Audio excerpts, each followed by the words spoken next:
याद रखें कि जो चर्च होता है वो टेम्परेरी नहीं होता। पड़ोसी को कहो अस्थिर नहीं होता, वो स्थिर होता है। परमेश्वर का भवन जो स्थिर है वो स्थिर दर्शन को आपको देता है। एक बगैर रुका हुआ, या एक कहेंगे कि एक विजयी दर्शन आपके लाइफ में चर्च डालता है। जैसे कि आपको एक घर बनाना हुआ तो आपने कुछ बातों को देखा कि हाँ, हमारे पास घर नहीं है और हमें घर की ज़रूरत है, उसके लिए हमें कुछ पैसों को इकट्ठा करना चाहिए, और ताकि हम एक अपने जीवन में अच्छे घर को देख सकें। सही है? ये आपका दर्शन होता है, इसे हम दर्शन कहते हैं। समझ रहे हैं कि नहीं? जैसे कि आपकी बेटी है, उसे एक अच्छा रिश्ता मिलना चाहिए, आप ऐसा सोच रहे हैं, ये आपका दर्शन है। पर उस दर्शन को अकेला नहीं छोड़ो, उस दर्शन के साथ यीशु मसीह को जोड़ दो। यदि आपका दिमागी दर्शन है तो मैं ये नहीं समझ पा रहा हूं कि वो पूरा होगा, पर मैं कह रहा हूं यदि आपका आत्मिक दर्शन है वो 100% पूरा होगा आपकी लाइफ में। सच में आपसे कह रहा हूं। इसीलिए चर्च के साथ रहने के बाद, चर्च मतलब मसीह। वाह, बोलिए चर्च। अंग्रेजी में कहा जाता है चर्च, हिंदी में कहा जाता है कलीसिया। आप समझ रहे हैं? कोई आपसे बोले और जी चर्च चलना है, हाँ जी, ये चर्च क्या होता है? पहली बार सुना हमने ये चर्च। कुछ बोलेंगे चर्च क्या होता है? डोंट वेरी, ये चर्च मीन्स होता है कलीसिया। चर्च का मतलब, और किसी ने कहा ये हालेलुया शब्द क्या होता है? मुझे कुछ समझ में नहीं आ रहा है, सब लोग हालेलुया बोल रहे हैं, क्या है? हालेलुया का मतलब होता है परमेश्वर की महिमा हो। आमीन। हम कहेंगे परमेश्वर की महिमा हो, पर उसे थोड़े शब्दों में कहेंगे हालेलुया। हाथ उठा के बोल दीजिए तेजी के साथ। वाह, इसका मतलब परमेश्वर की महिमा हो। आमीन। मैंने आपको कुछ लिखने के लिए कहा, आपने अपने डायरी के ऊपर नोट किया। हमें आत्मिक धाराओं में क्या नोट किया है? अब हमें आत्मिक धाराओं में जाना है। अब हमें आत्मिक धाराओं में चलना है, या हम अपने आप को आत्मिक धाराओं में लेके चलें। आमीन। सुनो, यहां जब आप कलीसिया में बैठे हो तो आपको यह समझ लेना है कि कलीसिया आखिर है क्या चीज। किसी ने कहा कलीसिया जाना है जी, और जी नहीं, अभी मैं दारू पी के बैठा हूं, मुझे कलीसिया अभी नहीं जाना। हाँ, कल दारू नहीं पिएंगे, कल चलेंगे। किसी ने कहा कलीसिया जाना है आपको, हाँ हमें कलीसिया जाना है। हाँ, किसी को अंग्रेजी आती तो मुझे चर्च जाना है। पर ये कलीसिया आखिर में है क्या चीज? कभी आपने इसको सोचा ये कलीसिया, ये चर्च है क्या? हम जिस चर्च में बैठते हैं उसका मतलब क्या होता है? उसका मतलब क्या है? उसका अर्थ क्या है? जब तक हम ये नहीं समझेंगे हमें बरकत कैसे मिलेगी, हमें चंगाई कैसे मिलेगी, और हम चर्च के लिए कैसे अपने आप को समर्पित करेंगे। हमारे साथ जल्दी से आज आप पढ़ेंगे इफिसियों, और वहां एक अद्भुत बातें लिखी हैं आपके लिए। और चर्च क्या है? प्रभु आपको एक बेहतरीन चीजें देने वाला है। आमीन कहें। Hallelujah, hallelujah. इफिसियों पहला अध्याय 23वीं आयत हमारे साथ पढ़िए। इफिसियों की किताब बाइबल से 1 अध्याय 23 आयत। क्या आप देख पा रहे हैं? क्या लिखा है? कलीसिया परमेश्वर की देह है। कहिए आमीन। बोले क्या लिखा है यहां पर? यह उसकी देह है। बोलिए हम जहां बैठे हैं यह मसीह की देह है। आप कुछ समझ पा रहे हो क्या? हम जहां बैठे हैं वो क्या है? आप अपने पड़ोसी को हाथ पकड़ के कहिए ये यीशु मसीह का शरीर है। हाँ, पड़ोसी को बोलो हाँ, हमने सोचा ये कलीसिया है, ये यीशु मसीह की, यीशु मसीह का शरीर है। आप कहां बैठे हो? किसके शरीर में बैठे हो? कहो हाँ। कोई चीज आपके पास अचानक आता है ना, जैसे कि कोई किसी का पति बाहर विदेश से आता है तो पत्नी सोचती है बहुत लाया होगा, 1000 लाया होगा कमा करके। लेकिन जब पति अपना जेबे में हाथ डालता है, जेबा नहीं, बैग में, जब बैग खोलता है तो उसे 10 लाख देता है। कितना? तो पत्नी हाँ 10 लाख? मैंने सोचा 1000 दोगे। आपको आश्चर्य हुआ कि नहीं हुआ? बोलो, ये कलीसिया यीशु का शरीर है।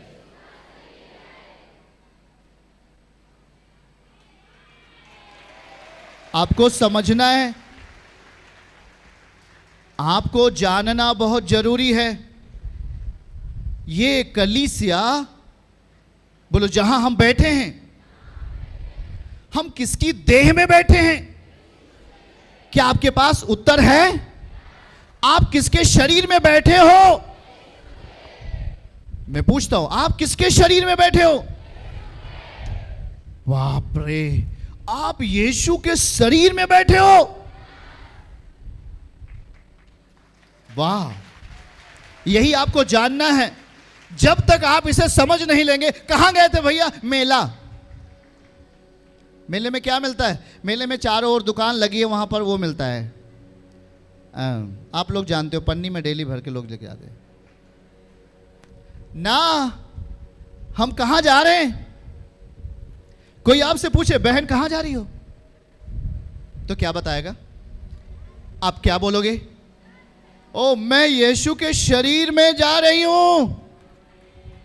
क्या बोलोगे? भाई लोग क्या बोलेंगे? मैं यीशु के शरीर में जा रहा हूं। बोलेगे ये पागल हो गए, ये तो आश्रम जा रहा है, चर्च में जा रहा है। पर उसे नहीं पता, हमको पता है, हम यीशु के शरीर में जा रहे हैं। सवाल दूसरा, क्या यीशु मसीह का शरीर बीमारी में है? क्या यीशु मसीह का शरीर रोगी है? यीशु मसीह का शरीर कैसा है? बोलो, महिमावान है। वो ना दिखते हुए भी दिखाई देता है। हालेलुया। आपसे कोई पूछे आप कहां जा रहे हो, आप क्या बोलेंगे? मैं यीशु के शरीर में जा रहा हूं। इसका मतलब आप अपने शारीरिक देह को आत्मिक देह में मिलाने जा रहे हैं। ओह वाह, बोलो, मैं अपने शारीरिक देह को आत्मिक देह में दे देता हूं। तो वो आत्मिक देह कौन सी देह है? वो आत्मिक देह कि जब आप अपने शारीरिक देह को मिला देते हो, अपनी आत्मा को मिला देते हो, आपका शरीर और आत्मा चंगा हो जाता है। आमीन। देखो यहां पर क्या लिखा है, एक अद्भुत बातें लिखा है। जहां हम बैठे हैं यह उसकी देह है।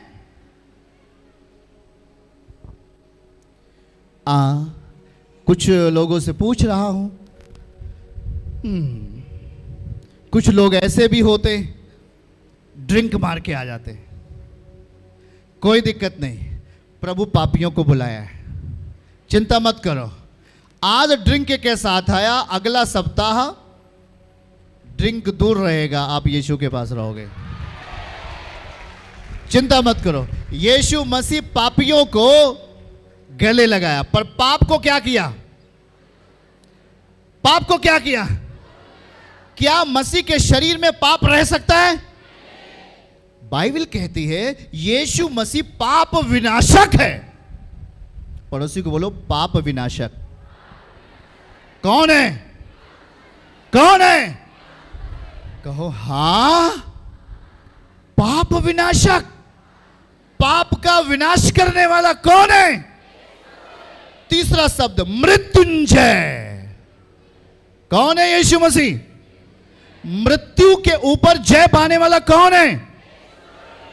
आप उसके शरीर में हो, मैं नहीं मरूंगा। पड़ोसी को बोलो, मैं नहीं मरने वाला, क्योंकि मैं किसके शरीर में जा रहा हूं, और वो शरीर कैसे है? मृत्युंजय, महिमावान शरीर है। आप उसकी तैयारी में हो कि नहीं हो? आप यीशु के शरीर में आप जाने के लिए तैयार हो कि नहीं हो? प्लीज दिखाइए उस हम उसे पढ़ेंगे। लिखा है यह उसकी देह है। क्या आप इसे नोट कर रहे हैं? क्या यह उसकी देह है? यह उसकी देह है। वाओ! और उसकी परिपूर्णता है, जो सब में सब कुछ पूर्ण करता है। हालेलुया! क्या आप अधूरा स्थिति पाना चाहते हो? क्या अधूरी चंगाई पाना चाहते हो? क्या अधूरा छुटकारा पाना चाहते हो? लिखा क्या है इसमें? देखो, बोलो, ये मसीह की देह है जहां हम बैठे हैं। ये मसीह का शरीर है, और मसीह के शरीर में परिपूर्णता है, जो सब कुछ हमारे लिए पूर्ण कर सकता है। बहुत सारे लोग बीमारी में बैठे हैं, बहुत सारे लोग धन की कमी में बैठे हैं, बहुत सारे लोग गरीबी में बैठे हैं, बहुत सारे लोग उलझनों में बैठे हैं, बहुत सारे लोग तमाम बीमारियों में बैठे हैं। पर प्रभु आज आपको संदेश दे रहा है, परमेश्वर के भाई और बहनों, उसके बेटे और बेटियों, कि वो आपके लिए परिपूर्ण दशा में है। बोलो, वो दशा यही है जहां मैं बैठा हूं।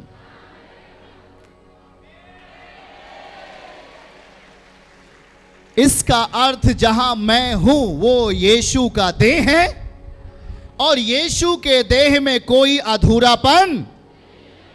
इसीलिए कहा जाता है, होश में आ जा ऐ बंदे, तू कहां भागा जा रहा? यीशु तुझे बुला रहा। यीशु आपको बुला रहा है अपने शरीर में। और उसका शरीर क्या है? उसके द्वारा बनाया गया कलीसिया उसका शरीर है। इसके नीचे की आयत को पढ़िए। चलिए 24 आयत को पढ़िए। उसमें है शायद, हाँ। और वहां हम कुछ देखेंगे, और हमारे साथ इसको आप पढ़िए। वो चीज महत्वपूर्ण है। आप इफिसियों खोल के रखिए हमारे साथ। कलीसिया को दे दिया। इफिसियों 1:22, उसके ऊपर के वचन को पढ़िएगा। हाँ, हमारे साथ देखिए, चर्च ध्यान से सुनिए, हमारे साथ कहिए, सब कुछ। आप सब लोग बोल सकते हैं? आपको सब कुछ पाना है कि नहीं पाना? क्या आपको अधूरा रहना है? बोलिए, सब कुछ उसके पांव तले कर दिया। बोलो, सब कुछ। सोना चांदी, हीरे मोती, सारी चीजें उसके पांव तले कर दिया, और उससे सब वस्तुओं पर शिरोमणि ठहराकर कलीसिया को दे दिया।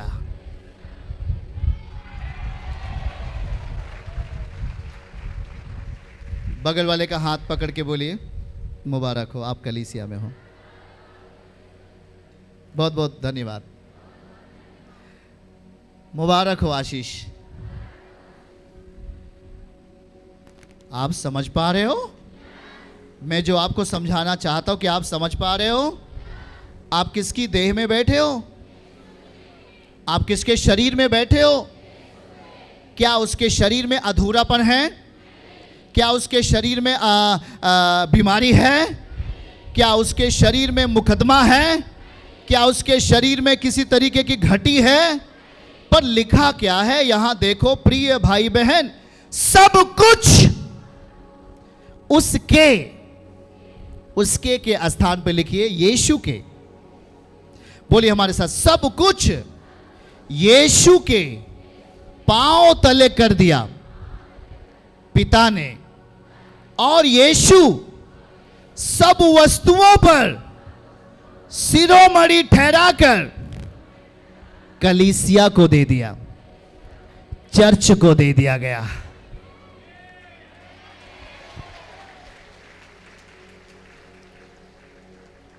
मैं इसीलिए कहता हूं आप गरीब नहीं हो।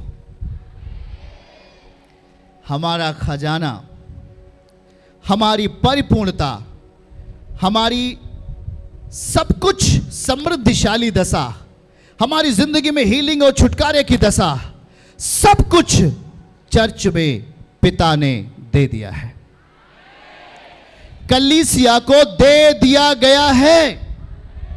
पड़ोसी को बोलो, इसलिए हमें और हमारा परिवार पूरे मन के साथ, पूरे निष्ठा के साथ, सच्चाई के साथ चर्च में रहना है। तब आप क्या पाएंगे? दिखाइए, आप क्या पाओगे? सब कुछ।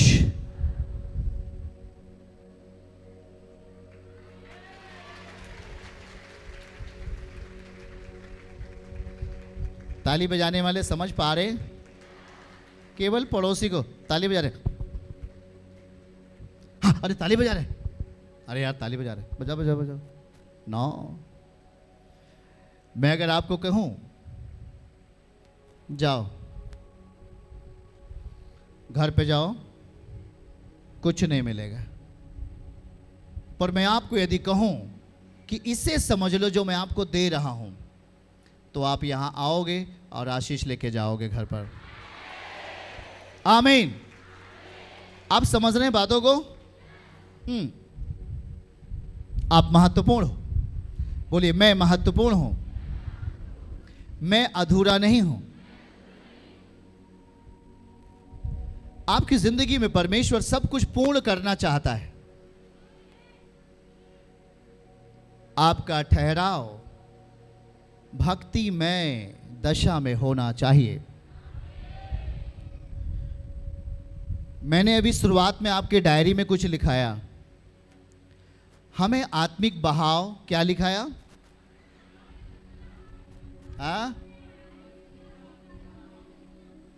हमारी आत्मिक दुनिया आत्मिक धाराओं के लिए। यीशु कह रहा है कि मैंने सब कुछ यीशु के पांव के नीचे कर दिया पिता ने। चाहे वो जो भी चीजें हो इस दुनिया के ऊपर, इस सूर्य के नीचे, चाहे जो भी चीजें रखी गई हैं, वो सब कुछ मसीह के पांव के तले कर दिया गया और वो उठाकर कलीसिया को दे दिया गया है। और इसीलिए जब आप चर्च के लिए अपने आप को तैयार करते हो, शैतान आपको रोकता है। सही है कि नहीं बताओ? शैतान आपको रोकता है। वो नहीं चाहता कि आपके बेटे और बेटियां चर्च के लिए जाएं, क्योंकि चर्च क्या है? पड़ोसी को बोलो, यीशु का शरीर है। तो क्या यीशु मसीह के शरीर को मृत्यु मार सका? यीशु मसीह के शरीर को संसार बीमार कर सका? आपको पता होना चाहिए कि तीसरे दिन यीशु मसीह इस विश्व की आत्मा को हराकर वो जिंदा हो उठा। उसकी दशाएं कब्र की नहीं रही, उसकी दशाएं बीमारी की दशा में नहीं रही, उसकी दशाएं इमॉर्टल के लिए, उसकी दशाएं अमृत काल के लिए जी उठी। आमीन बोलो। वैसे आप सब भी जितने लोग यहां पर हैं, अगर आत्मिक दशा में जीना चाहते हैं तो अपने आप को कलीसिया के हाथ में देना होगा, अपने आप को कलीसिया के लिए समर्पित करना होगा, क्योंकि चर्च के लिए सब कुछ दे दिया पिता ने और कहा जो कोई वहां जाएगा और अपने आप को विश्वास की जगह पर रखेगा, उसके लिए सारी चीजें आपकी लाइफ में होंगी यीशु मसीह के नाम में। चर्च की सभी प्रार्थनाओं को और परमेश्वर के दास के द्वारा टीचिंग सुनने के लिए और अपडेट्स को जानने के लिए हमारे इस चैनल को सब्सक्राइब करें और साथ में बेल आइकन को दबाएं, ताकि जब भी लाइव प्रार्थना हो तो सबसे पहले आप देख सकें।